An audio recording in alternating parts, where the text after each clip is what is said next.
Bruchim Habaim, welcome.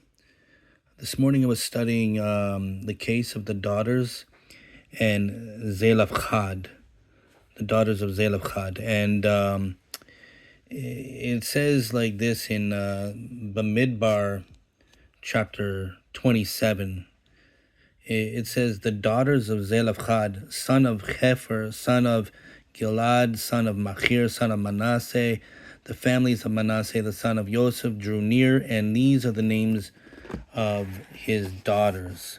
So we have Machlah, Noah, we say Chalga, Milcha, and Tirzah. And they stood before Moshe and before Eleazar the Cohen and before the leaders and the entire assembly at the entrance to the tent of meeting, saying, our father died in the wilderness, but he was not among the assembly that was gathering against Hashem in the assembly of Korach. Rather, he died of his sin. And he had no sons. Why should the name of our father be omitted from among his family because he had no son? Give us a possession among our father's brothers. And Moshe brought their case before Hashem.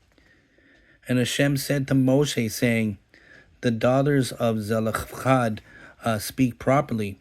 You shall surely give them a possession of inheritance among the brothers of their father, and you shall cause the inheritance of their father to pass over them. Okay, so I was challenged, I don't know, a while ago on this. And what was the challenge? The challenge was, if the oral Torah is divine, how come Moshe did not know what to do here? How come he did not just give the land over to the daughters? And to be honest, I was puzzled by it. But I did know one thing. The Torah is divine. The oral Torah, Torah Shabbat Peh, is divine. Now, what can get confusing is many have different interpretations of what the Torah Shabbat Peh is. But on a very basic explanation, it's halakha. And so if Moshe knew the oral Torah was divine and had all the resources of the Torah Shabbat Peh, how come he did not know what to do in this situation?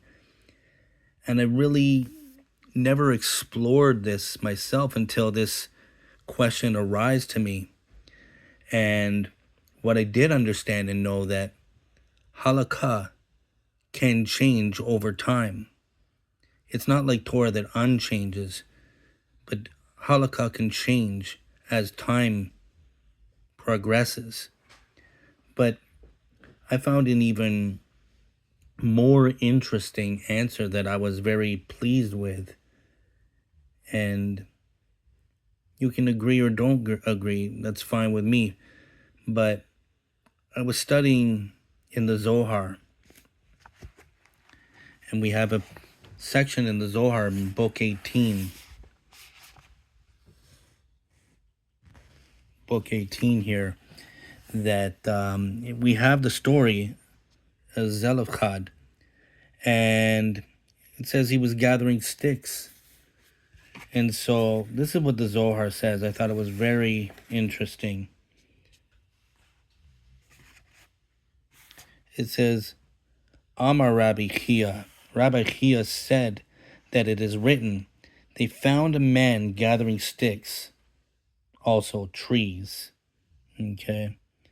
Because it says, Kasiv vayibsa'u ish mekoshes eitzim bayom hashabbat. They found a man gathering sticks, also trees, upon the Shabbat day. This is in Bamidbar 1532, and I'm going to go to that source in the Rashi. It says, Ma'an eitzim hacha. What are the trees involved here, and who is that man? He responds, that must be Zelophehad, who was particular in knowing exactly about these trees, which are Zeranpin and Malchus, which of them was greater than the other. He did not care for the glory of his master and exchanged the Shabbat to the other Shabbat. Now, there's much deeper levels going on here, but I'm just going through what the Zohar is saying in front of us. And it says, this is what is written, but he died in his own sin. And in sin, cheto, his own sin, is chet tet aleph vav.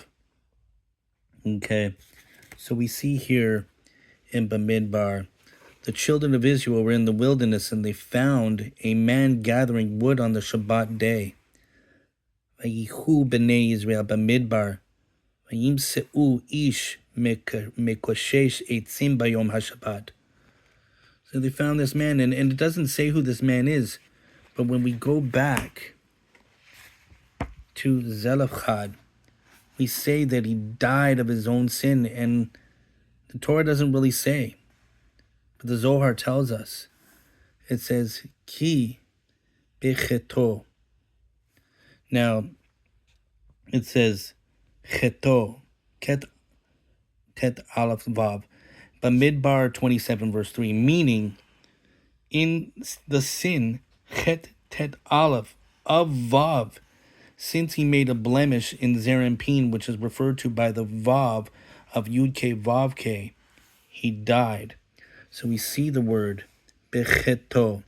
What's interesting is chet equals 8, tet equals 9, aleph 1, vav 6. That's a total of 24, plus the bet is 26. It says, meaning in sin of vav, since he made a blemish in Zerampin, which referred to by the vav of Yud-K Vav-K, he died. This here totals 26, the name of Yud-K Vav-K. And the vav, there's the vav, cheto, and you have chet, sin. You see, it says, well, we'll go on here. He sinned, and therefore his sentence was left unsaid and not explained as other sentences. He is described simply as a gatherer of the sticks because this matter had to be in secrecy and needed to be veiled and not made known. Therefore it was not mentioned openly, and the Holy One, blessed be He, glorified His own glory. And it goes on, Rabbi Yossi says he was gathering other trees, indicating the 70 external chiefs, together with the Shabbos, and was comparing and matching the level of the 70 chiefs to the level of the Shabbat day. He received his timely punishment and his iniquity was forgiven. Therefore, Moshe had difficulty in judging the sentence of his daughters, since he was not sure if his sin was forgiven and if his daughters would take their lot and inheritance in the land of Israel or not. As soon as HaKadosh Baruch Hu mentioned his name, as it is written, the daughters of Zelophehad speak right, it became known that his sin was forgiven.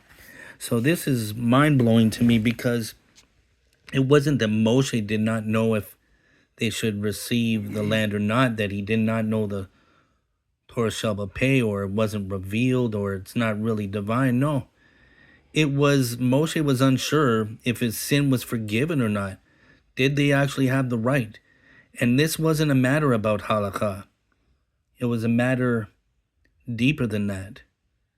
And so the Zohar reveals a much deeper level to this, and I think it's fascinating that I didn't even know this, and I actually think it is an awesome explanation. We see that chet tet equals 17 plus the aleph for chet, sin, which is actually the numerical value 18, which is life, chai. And so we see that through his death he was atoned, and he brought life, in his inheritance continued. So on that note, I hope you enjoyed this video and the explanation. Like I said, we can agree or we can disagree, but Torah is much deeper than what just meets the eye. It's deeper than Peshat. And so on that note, Shavua Tov, and